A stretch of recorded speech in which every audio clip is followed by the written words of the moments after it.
no cause for patience because this is an extraordinarily important discussion, and I just want to add a few minutes to it.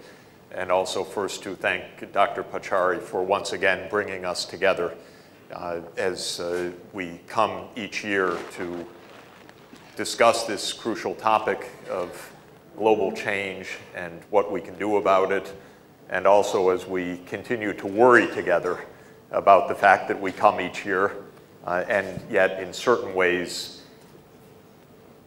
we face a rather remarkable situation of inaction in the face of these changes. I was just reviewing the old metaphor of the question of whether humans really are or are not smarter than the frog in the warming water. Turns out there is a scientific debate about whether if you warm water gradually, the frog will stay in it till it is boiled alive.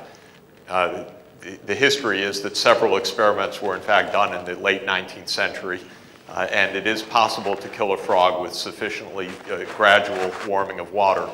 If it gets warmed fast enough, the frog jumps out. And the question for us as human beings is whether we're going to jump out of this mess fast enough to save ourselves. The answer is obviously a very complicated one. In the United States, we've had just about everything that one could hit our country with in climate change in the last year. We had the worst drought in half a century. We lost about 20% of our soybean and our maize crop. We had the hottest single month in US instrument history in July 2012. We had the hottest 12 months consecutively in the calendar year 2012. And we had the most extraordinary hurricane and storm surge in which a massive Hurricane Sandy, which took a sharp hook to the coast of New Jersey, was coupled with a sea level which is about 1 foot higher in that location than it was a century earlier. And the purportedly rather sophisticated area of Wall Street was underwater, and electricity couldn't be restored for almost a month. We couldn't even get gas stations pumping gas, and below 30th Street in Manhattan was basically closed down for weeks in what's purportedly a resilient, sophisticated, probably one of the richest couple of square miles in the entire world. Now, what do you think that did to us US frogs in the warming water? We had a presidential campaign simultaneously in which climate change was not mentioned one time. Not once in the middle of this extraordinary set of events until 2 days before the election when the hurricane came and Mayor Bloomberg, whose city was half underwater, said that he would support President Obama because of climate change. President Obama did not say anything, it being 2 days before an election, and this being America, which is a very odd country indeed. And he did win the election. Now President Obama did add a paragraph about climate change in his second inaugural address, which is good news, and it's a paragraph more than we've had before, but it is not evidence of real movement. The fact of the matter is we are now 20 years plus since the Earth Summit in Rio. We're 40 years since the conference on environment and development in Stockholm, and 40 years plus after limits to growth. And the world has not acted at the political level to solve these problems. We have, of course, 3 hugely smart treaties that were adopted 20 years and 6 months ago at Rio. One on climate change, one on biodiversity conservation and one on desertification. But I think it's right that Nature magazine, one of the preeminent scientific weekly journals in the world, gave the 3 treaties the grade of F, failing grade, in advance of the Rio +20 summit this summer, because the magazine pointed out that as wonderful as the treaties are, and as I teach them each year, they really are quite wonderful treaties, well designed, properly phrased, astutely crafted. Not one of them has been put into operation. We are still on an almost uncontrolled trajectory on human-induced climate change. We're on an absolutely uncontrolled trajectory of biodiversity loss.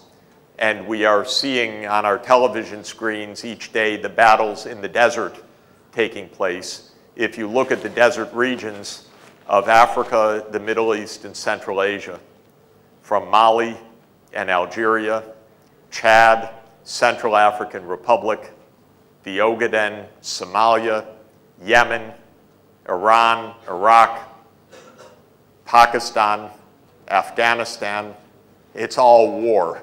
It's not conservation, it's not stability, it's not development, it's hunger, it's economic disarray, it's increasing violence, and it's drone missiles in response, which are not going to solve any of these problems, actually. So 3 big treaties, 20 years in which they have been in operation, and we haven't yet cracked the code on what to do. Now, there's a good news part of this story, actually, not our response, but the evidence is not only overwhelming that we're in trouble, the evidence is growing equally rapidly that we have the techniques to address these ills. Because the paradox of our time, of course, is that these ills are human-made in large part because of side effects of human progress. Climate change is a reflection of our economic know-how. It's a reflection of an economy that has increased by well over 2 orders of magnitude in the last 2 centuries and uses fossil fuels to do it. And fossil fuels turn out inadvertently to capture infrared radiation and warm the planet. That's unfortunate. The technology that we settled on to create modern economic growth turned out to have a side effect, which after 2 centuries, a 10-fold increase of human population and a more than 10-fold increase of human output per capita, now has this devastating risk. So there's a paradox of our time that is both the good news and the bad news. I've spent a lot of time in recent months looking at, listening, reading, and thinking about President John Kennedy because of my interest in his initiatives on peace 50 years ago this year. And one of the wise and great things he said that we remember till now in his inaugural address, in almost the opening lines, is we hold in our hands the power to end all forms of human poverty and all forms of human life. And that's the paradox, that our risks are also the counterpart to our technological know-how. So what we're also learning equally fast with the risks is that there are solutions, and the solutions are rather practical. On energy, we are discovering through experience and through directed scientific research a rather dramatic reduction of costs of low-carbon energy sources. Photovoltaics has now declined to under $1 a watt from what was $50 to $100 per watt of PV electricity about 40 years ago. We have a learning curve in photovoltaics, which is dramatic. We have a learning curve and experience in wind power, which is dramatic. Yesterday, I happened to read a very recent study showing that quite reliably and extremely detailed attention to diurnal electricity demand and diurnal wind patterns, the entire northeast coast of the United States, from Virginia through Maine, including the very high population density areas of New York, New Jersey, Massachusetts, Connecticut, and so forth, could be entirely powered by offshore wind, and at a cost which is nearly competitive already with the fossil fuels, and which would be, of course, far more than competitive, far better than competitive, if fossil fuels had to bear their social cost through carbon pricing, through the emissions that they are causing. And the gains in energy sources are, of course, dwarfed by the technological advances in information management, which allow us to do almost everything we do in society far better, far more efficiently, with far less resource use, and with a very increased efficacy. So we know that since around 1960, the cost of storing, processing, and transmitting data has declined by about 1 billion-fold. That, of course, is Moore's law. And that now looks to be good in terms of a halving of costs every 18 to 24 months for at least another decade, and according to most recent analyses, for another 2 decades to come. And that is the great source of our information revolution, which is now transforming public health, medical sciences, genomics, smart energy systems, transport systems, and so on. So this is our essential race against time. It's really, if we were just spectators, it would be a great movie, after all. Will the planet collapse before humanity uses its know-how to save it? And the damsel is tied to the tracks, and now a high-speed 450-kilometer-per-hour fast maglev train is rushing towards her. And we don't know the outcome yet in this. Now, I think the interesting point is we're not spectators.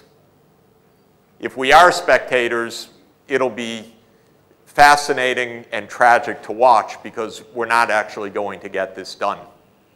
We have to be participants, to use a good phrase, I guess, for a series of movies and also for a spirit of our time. And I think that what I would like to close with in just a few minutes is to talk about how we can become far more effective participants than we have been over the last 20 years. The last 20 years has been about international law. And it's been an engagement largely of diplomats and political leaders. There have been many brave political leaders who have pushed hard to move matters forward, such as Madam President here, and who have made wonderful contributions to our global understanding. There have been, on the other hand, American presidents who have almost literally said nothing about this issue for 20 years because they're under the weight of big oil in a US political system which is completely dominated by money.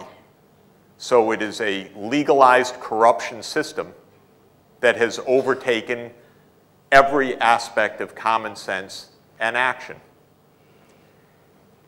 The ultimate outcome is that for 20 years, the political system and the international legal system has been able to do almost nothing.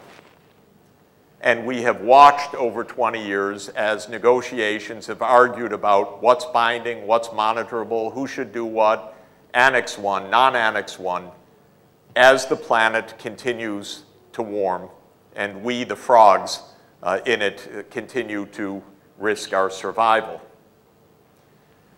I've had the experience myself of a somewhat different approach.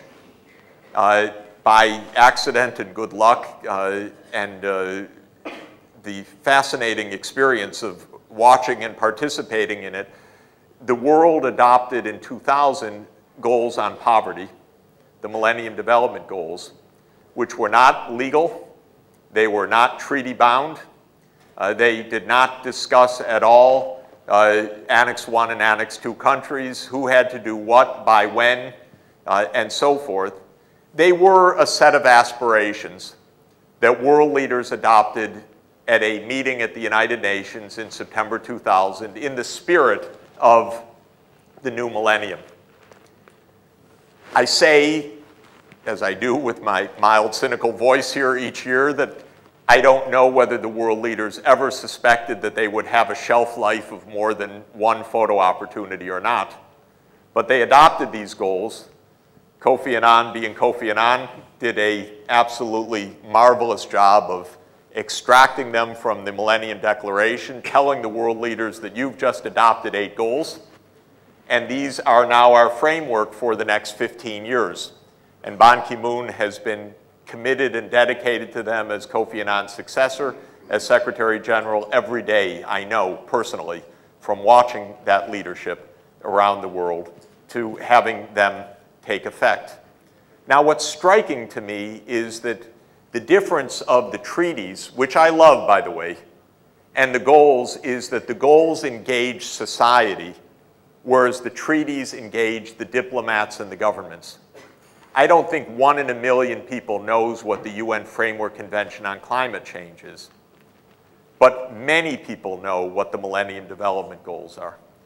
I'm not saying one's superior or not, but I am saying that society needs to have its voice on these life and death issues of our time. And international law, while very important, is not sufficient. We have not been engaged in the global problem solving around sustainable development, in part because these have been viewed as legal, technical, diplomatic, international law issues. And I believe that our way forward has to be through the broad engagement of society at an urgent moment. So I was extremely heartened at the Rio +20 summit, which was not heartening in the sense of new treaties being produced, new specific commitments being launched. That didn't happen. But what did happen is that the world's governments said, we will adopt a set of goals, sustainable development goals. And these will be a framework for us going forward. And we're in the midst of what looks like another labored process of creation of global goals. There are 3 processes under the Secretary General's auspices. I'm honored to be helping to set up one of them together with Laurence Toubiana, who is sitting right in front of me. We just presented the book. One of them is a intergovernmental process following Rio +20 to set SDGs as the next set of goals to follow MDGs. Enormously important in my mind. A second is a high-level panel chaired by President Yudhoyono of Indonesia, Prime Minister David Cameron of the United Kingdom, and President Johnson Sirleaf of Liberia, meeting today in Monrovia, actually, to follow up on the Millennium Development Goal process. These 2 have to come together. The third channel, which I am very happy that Secretary General Ban Ki-moon has established, is what we call the United Nations Sustainable Development Solutions Network. The idea is to promote first movers. The idea is to put knowledge into action even before global diplomacy can do its job. It is not to compete with global diplomats, it's not to deny their role, but it's also not to wait. It's to move and to act. because there are powerful reasons to act first, powerful gains to be had, and of course, many leaders around the world that are deeply frustrated and want to act because they know that that's necessary for their society and for the world, even before we reach the next round of one of these international treaties. Now, I also follow the management advice of President Kennedy because he made a very astute remark, that many of them, by the way, but one that I particularly take to heart. In a great speech in 1963, 50 years ago, he said, by defining our goals more clearly, by making them seem more manageable and less remote, we help all people to see them, to draw hope from them, and to move irresistibly towards them. So his idea of leadership was to define the goals clearly and thereby help people to understand what this is about. I think in sustainable development, the goals are very clear indeed. They are to decarbonize the energy system. They are to ensure a sustainable food supply and sustainable agriculture that protects biodiversity. They are to make our cities livable, and they are to stabilize the human population at around 8 billion and then a gradual decline thereafter, rather than the trajectory that we are on, which will exceed 10 billion by 2100, even in the medium forecast of the UN Population Division. We still have a population crisis in the poorest countries of the world. Fertility rates are still 6 or higher. Women still do not have access to contraception and family planning.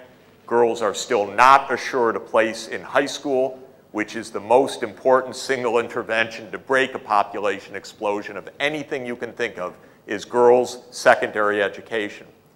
These are not complicated interventions, they just are not getting done. So we need to define our goals clearly.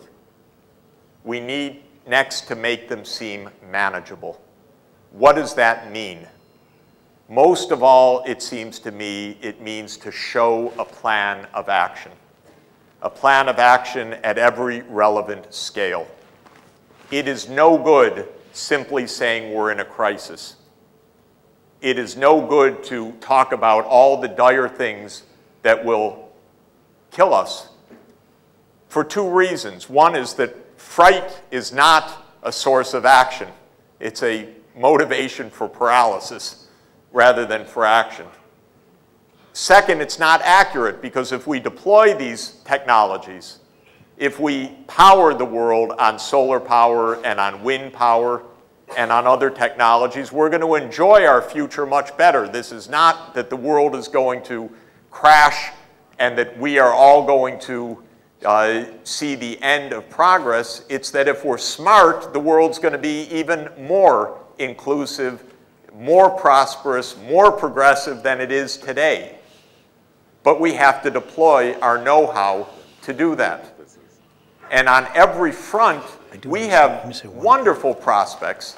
This country is at the center of the information technology revolution. Just 2 hours ago, I was looking at wonderful engineers, and I will insult many countries around the room when I say that Indian engineers are the best.